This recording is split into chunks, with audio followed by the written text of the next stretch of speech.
Salve minha gente, sejam bem-vindos a mais um Bíblia para Preguiçosos. Eu sou Eric Camacho e no livro de hoje nós daremos início à leitura do livro de Jó, que é um dos 5 livros sapienciais. Tá bem? Então, espero que você acompanhe a leitura deste livro mais uma vez comigo.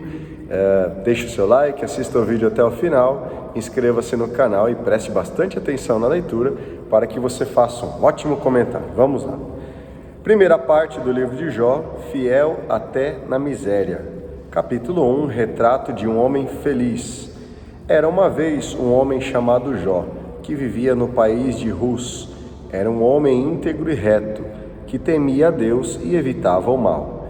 Tinha 7 filhos e 3 filhas.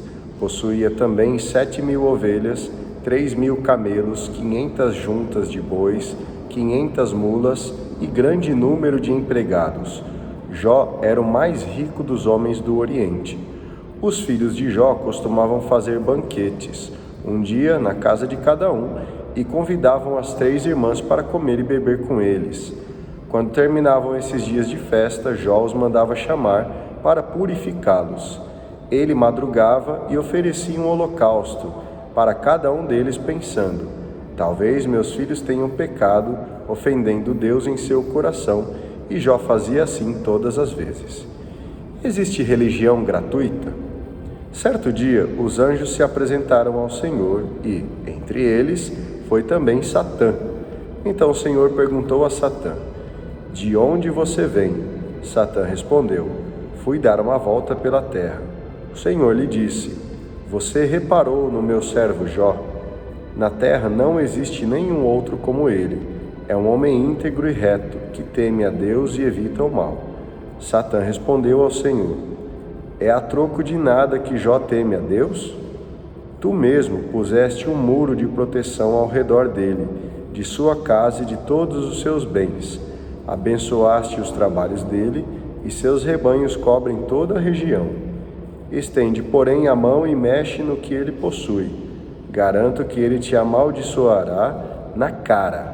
Então o Senhor disse a Satã: pois bem, faça o que você quiser com o que ele possui, mas não estenda a mão contra ele. E Satã saiu da presença do Senhor. A fidelidade do pobre.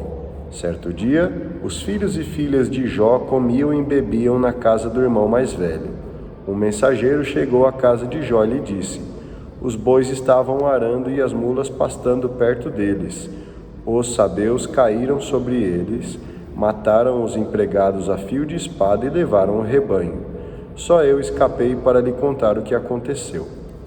Mal acabara de falar, quando chegou outro e disse: caiu um raio do céu e queimou e consumiu suas ovelhas e pastores.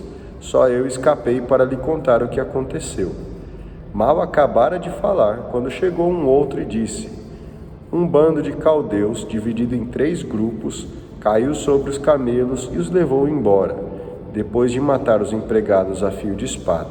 Só eu escapei para lhe contar o que aconteceu. Mal acabara de falar, quando chegou outro e disse: seus filhos e filhas estavam comendo e bebendo na casa do irmão mais velho, quando o furacão veio do deserto, atingindo a casa pelos 4 lados, e ela desabou sobre os jovens e os matou. Só eu escapei para lhe contar o que aconteceu.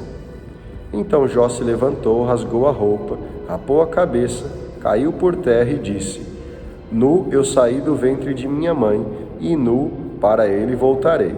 O Senhor me deu tudo, e o Senhor tudo me tirou. Bendito seja o nome do Senhor. E apesar de tudo, Jó não pecou e não acusou Deus de ter feito alguma coisa injusta. Capítulo 2. Até onde o pobre é fiel? Certo dia, os anjos se apresentaram ao Senhor e, entre eles, foi também Satã. Então, o Senhor perguntou a Satã: de onde você vem? Satã respondeu: fui dar uma volta pela terra. O Senhor lhe disse: você reparou no meu servo Jó? Na terra não existe nenhum outro como ele. É um homem íntegro e reto, que teme a Deus e evita o mal. Ele continua firme na sua integridade. E você, a troco de nada, me lançou contra ele para o aniquilar. Satã respondeu ao Senhor: pele por pele. O homem dá tudo o que tem para manter a vida. Estende, porém, a mão e o atinge na carne e nos ossos. Garanto que ele te amaldiçoará na cara. Então o Senhor disse a Satã: faça com ele o que você quiser, mas poupe a vida dele. E Satã saiu da presença do Senhor. Fidelidade até o fim. Satã feriu Jó com feridas graves, desde a planta do pé até a cabeça. Então Jó pegou um caco de telha para se coçar, sentado no meio da cinza. Sua mulher lhe disse: e você ainda continua em sua integridade? Amaldiçoe a Deus e morra de uma vez. Jó respondeu: você está falando como louca. Se aceitamos de Deus os bens, não devemos também aceitar os males? E apesar de tudo isso, Jó não ofendeu a Deus com palavras. Os amigos, solidariedade ou acusação? Nesse meio tempo, 3 amigos de Jó ficaram sabendo de todas as desgraças que o tinham atingido. Eram eles Elifaz de Temã, Beldade de Suás e Sofar de Naamate. Cada um partiu de sua terra e se encontraram para compartilhar a dor de Jó e o consolar. Quando o viram de longe, não o reconheceram e começaram a chorar. Rasgaram a roupa e jogaram pó sobre a cabeça. Depois sentaram-se no chão ao lado dele por 7 dias e 7 noites. Vendo o enorme sofrimento de Jó, não lhe disseram nenhuma palavra. Segunda parte: quem está errado? Item 1. Primeiro debate: desespero de Jó. Capítulo 3. Melhor não ter nascido. Então Jó abriu a boca e amaldiçoou o dia do seu nascimento, dizendo: morra o dia em que nasci e a noite em que se disse: um menino foi concebido. Que esse dia se transforme em trevas, que Deus do alto não cuide dele e sobre ele não brilhe a luz. Que as trevas e as sombras o reclamem para si. Que uma nuvem o cubra e um eclipse o torne pavoroso. Que a escuridão se apodere desse dia, que ele não se some aos dias do ano e não entre na conta dos meses. Que essa noite fique estéril e fechada aos gritos da alegria. Que a maldigam e que os que maldizem o dia, os que sabem despertar Leviatã. Que as estrelas de sua aurora escureçam, que espere a luz que não vem e não veja as pálpebras da alvorada.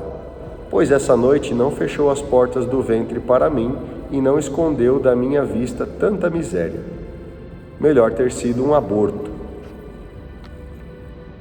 Por que não morri ao sair do ventre de minha mãe? Ou não pereci ao sair de suas entranhas? Porque 2 joelhos me receberam e 2 peitos me amamentaram? Agora eu repousaria tranquilo e dormiria em paz, junto com os reis e governantes da terra, que construíram túmulos suntuosos para si, ou com os nobres que possuíram ouro e encheram de prata seus mausoléus. Agora eu seria um aborto enterrado, uma criatura que não chegou a ver a luz. Lá embaixo acaba o túmulo dos injustos, e aí repousam os que estão esgotados. Com eles descansam os prisioneiros e não ouvem mais a voz do capataz. Lá embaixo, os pequenos se confundem com os grandes e o escravo fica liberto do seu patrão. Melhor morrer do que viver assim. Para que dar à luz a um infeliz e vida para quem vai viver na amargura? Para que dar luz a quem anseia pela morte, que não chega, e que a procura mais do que a um tesouro? Para que dar à luz a quem se alegra diante de um túmulo e exulta diante da sepultura? Para que dar à luz a um homem que não encontra caminho, porque Deus o cercou de todos os lados? Os soluços são meu alimento, e meus gemidos transbordam como água. O que eu mais temia aconteceu para mim, e o que mais me apavorava me atingiu. Vivo sem paz, sem tranquilidade e sem descanso, e continuo sobressalto. Intervenção de Elifaz, capítulo 4. Deus castiga o inocente? Elifaz de Temã tomou a palavra e disse: não sei se você aguentaria se alguém falasse com você. Contudo, quem poderia permanecer calado? Veja, você instruiu pessoas e fortaleceu braços enfraquecidos. Com suas palavras você levantou quem vacilava e sustentou joelhos que se dobravam. Pois bem, hoje é a sua vez. Você não aguenta? Não se perturba hoje quando tudo desaba sobre você? O temor de Deus não era a sua confiança e a sua esperança não era um comportamento íntegro? Lembre-se bem, quando é que o inocente pereceu e quando é que os homens retos foram destruídos? Pelo que eu sei, os que cultivam injustiça e semeiam miséria são esses que as colhem. Deus sopra e eles perecem, o sopro de sua ira os consome. Embora o leão ruja e o leopardo também, os dentes dos filhotes são quebrados. Sem a presa, o leão acaba morrendo, e as crias da leoa debandam. Quem pode ter razão diante de Deus? Escutei uma palavra fugidia, meu ouvido pereceu, seu leve sussurro. Numa visão noturna de pesadelo, quando o torpor cai sobre os homens, fui tomado por um calafrio de terror, e todos os meus ossos estremeceram.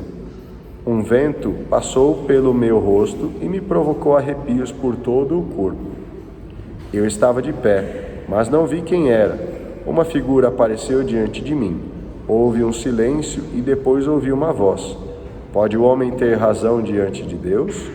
Ou pode o mortal ser puro diante do seu Criador? Ele desconfia até de seus servos, e mesmo em seus anjos descobre defeitos. Quanto mais nesses que moram em casas, de barro e que têm alicerce sobre a poeira. Serão esmagados mais depressa do que a traça, aniquilados entre o amanhecer e a tarde. Eles perecem para sempre, pois ninguém os trará de volta. As cordas de sua tenda são arrancadas, e eles morrem sem ter aprendido a lição. Muito bem, agradeço a você que acompanhou a leitura até aqui. Não esqueça de deixar o seu like e se inscrever no canal, e a gente se vê no vídeo de amanhã. Faça um excelente dia, que Deus continue te abençoando. Um grande abraço e tchau!